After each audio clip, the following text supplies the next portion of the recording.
Assalamualaikum warahmatullahi wabarakatuh, teman-teman semua. Analisa politik Rocky Gerung tepat sasaran 100%. Anies tidak akan pernah diizinkan untuk menjadi presiden sampai kapanpun. Kita lihat video berikut ini, teman-teman semua. Ini menyangkut daripada korupsi keluarga Jokowi juga. Bilang bahwa Anies tidak akan pernah memenangkan Pilpres karena ada penghalang, dan Bung Rocky mengatakan itu jauh sebelum Pilpres dan sekarang terbukti. Dan ternyata penghalangnya itu adalah dengan mengurangi suara 03 untuk menghalangi Anies. Apakah seperti itu? Enggak begitu. Saya kasih kuliah di Melbourne. Lalu saya bilang, ada orang bertanya, Anies menang nggak? Saya bilang, Anies tidak mungkin menang. Dia maksimal dapat 17%. Kalau sekarang 24%, margin of error gue kasih sama dia dah. Waktu itu saya bilang, karena ada penghalang, lalu orang marah pada saya. Saya bilang, kalau dia mau menang, singkirkan penghalangnya. Siapa penghalangnya? Ya Jokowi. Itu dasar argumen saya waktu itu tuh. Jadi tetap kalau kita lihat dari awal tuh, ya nggak bakal Jokowi itu mengizinkan sedikit pun ruang bagi Anies itu. Kan itu artinya begitu Anies jadi presiden, 2 minggu kemudian Jokowi ditangkap KPK. Kan itu. Bukan karena Aniesnya, tapi karena desakan politik. Jadi semua ide perubahan itu diaklamasikan dalam suara Anies itu. Maka orang akan tuntut pada Anies itu. Anda presiden kan? Persoalkan money laundering yang pernah terduga pada keluarganya kan? Itu masalahnya tuh. Demi itu Jokowi tidak mungkin mengizinkan Anies itu. Kalau Ganjar ya masih gampang lah karena masih dikendalikan itu kan. Dan itu yang terbukti itu. Jadi bukan Anies dapat suara Anies itu dipindahkan ke Ganjar, tapi memang Anies akan dikendalikan algoritmanya untuk tidak mungkin jadi presiden itu. Karena tadi pertimbangan keamanan Jokowi itu berbahaya diasuransikan pada Anies, kira-kira begitu poinnya. Kita pernah dengar Luar biasa, teman-teman semua. Ya memang seperti itu cara alur kepresidenan, teman-teman semua. Jadi Anies Baswedan tidak akan pernah diizinkan untuk menjadi presiden. Kalau Anies menjadi presiden, Jokowi bisa dalam taraf berbahaya keluarganya ya. Bisa jadi ditangkap oleh KPK, teman-teman semua, seperti itu. Luar biasa analisa politik dari Bang Rocky Gerung, teman-teman semua. Tepat sasaran ya, 100% ya. 100% tepat sasaran, teman-teman semuanya. Jadi ini sangat luar biasa, teman-teman semua ya, sangat luar biasa. Sangat luar biasa licik ya cara kerja Jokowi ini, teman-teman semuanya. Nah, kita lihat dulu video selanjutnya. Prabowo sambut ulama di istana hingga cium tangan pengasuh pondok pesantren Ploso. Sumber sekretariat. Masya Allah.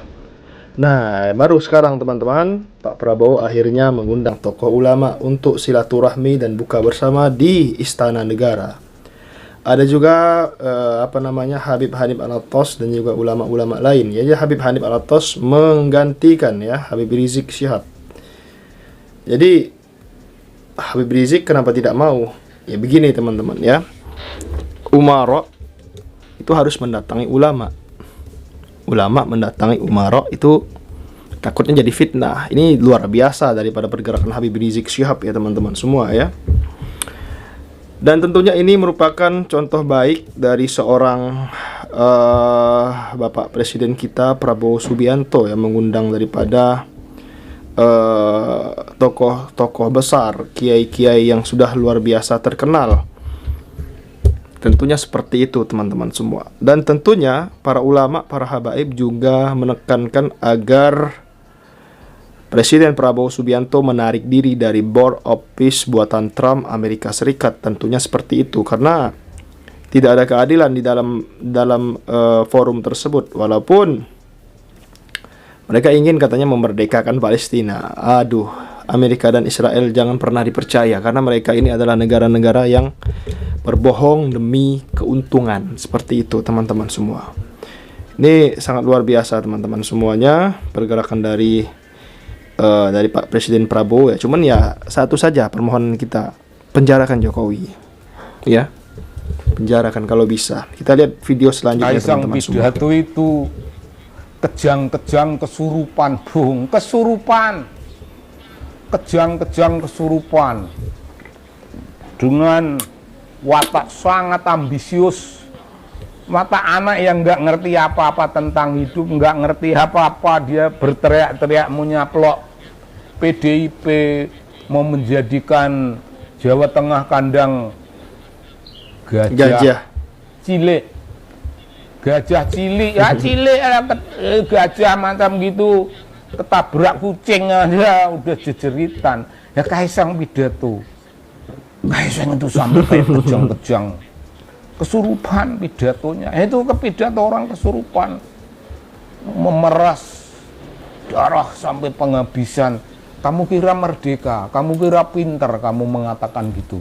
Kamu kira itu omongan provoking yang menggerakkan orang? Kagak, Sang. Bapakmu ngomong, saya ingin kerja keras, mati-matian. Tapi apa, Bung? Di Makassar dia disambut demo penolakan. Ngeri nggak itu, Bung? Mantan presiden yang merasa masih berkuasa datang ke Makassar, betul, ingin pamer kekuasaan. Tapi orang Makassar itu jangan disepelekan, Bung. Spirit Keraing Galesong masih ada pada mereka.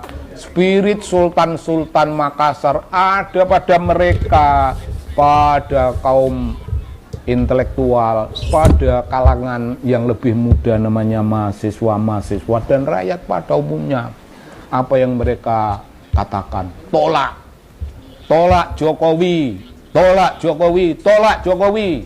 Ngeri nggak tuh, Bung? Kaisang pidato udah kejang-kejang begitu.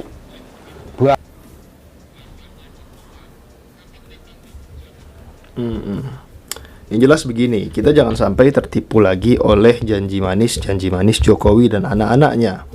Karena seorang penguasa kalau sudah menjadi penguasa, maka mereka akan lupa dengan janji-janji manis mereka. Seperti itu, teman-teman semua, ya.